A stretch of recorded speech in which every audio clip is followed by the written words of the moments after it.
Cette semaine, dans le Macronomètre, nous allons évaluer le plan de relance sur son volet compétitivité avec une note de 5 sur 10. Alors, le gouvernement nous parle de 100 milliards au total, 34 milliards pour la compétitivité de nos entreprises. Ces 34 milliards sont largement surévalués parce qu'à l'intérieur, il y a 20 milliards décomptés de baisse de taxes sur la production, mais en réalité, ce sera seulement 10 milliards en 2021, 10 milliards en 2022. La manière de compter du gouvernement est un peu originale puisqu'il nous compte la même baisse d'impôts sur 2 ans.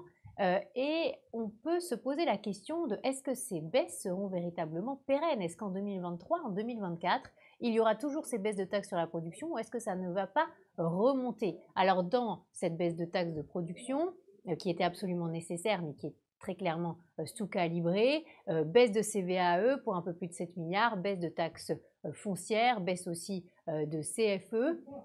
Il faut se dire qu'on est vraiment dans le minimum en la matière, sachant que si on voulait vraiment créer massivement des emplois marchands et notamment dans l'industrie dans les prochaines années, il faudrait tripler à minima ce montant pour 30 milliards de baisse de taxes sur la production. L'évaluation que nous avons faite à la Fondation IFRAP, c'est 400 000 emplois créés d'ici 2024 avec à peu près 100 000 emplois dans l'industrie. Alors évidemment, il n'y a pas que la baisse des taxes sur la production, il y a aussi des programmes d'investissement d'avenir pour 6 milliards et puis des fonds propres pour les TPE-PME et 1 milliard pour les relocalisations.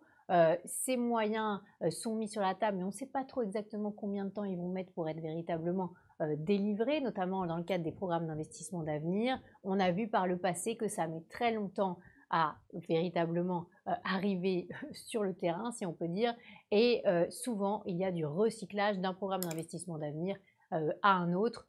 Donc on verra ce que ça donne. Ce qui est clair, c'est que dans ce programme de relance de 100 milliards, la compétitivité est très sous-calibrée par rapport à ce qu'on aurait pu attendre. On aurait pu attendre 3 fois plus.